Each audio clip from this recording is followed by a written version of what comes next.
मैं यहाँ में आया सीके जमातिया के लिए कैंपेन करने के लिए।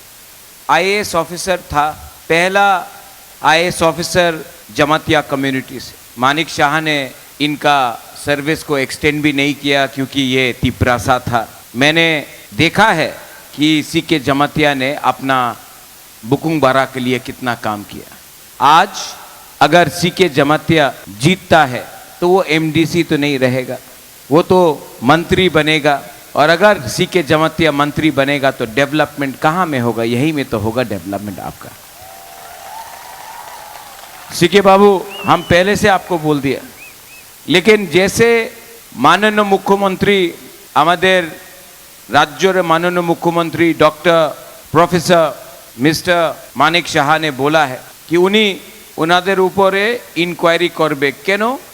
राज्यते तो अनेक ऑफिसर आछे, मात्र आपनार राज्यते आर केउ ऑफिसर पावा जालो ना। एक ही ऑफिसर मिला, वो भी अपना बुकुंग बारा। वाई? क्योंकि ये ऑफिसर दफा के लिए खड़ा हुआ। इसके लिए सीके जमातिया को सजा दो। इसने कैसे जुर्रत किया?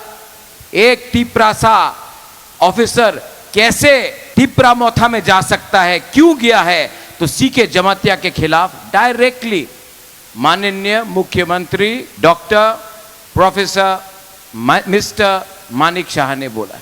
आज सीके जमातिया यहाँ में अकेला फाइट कर। आपका सम्राट जमातिया भी है, 5 साल में एक बार भी आवाज सुनाई नहीं दिया। सम्राट जमातिया ने एक बार भी तिपरासा के लिए 5 साल में बात नहीं किया, लेकिन आज भी उसी को टिकट मिला। क्यों? क्योंकि जो गुलामी करता है बीजेपी में, राज्य बीजेपी में, उसी को इनाम दिया जाता है। जो चाकरी करता है, जो नौकर बन के रहता है, उसी बुकुंग बारा को बीजेपी में चांस मिलता है त्रिपुरा राज्य में, जब से माननीय मुख्यमंत्री doctor professor mister Manik Shah आया है। ये सच बात।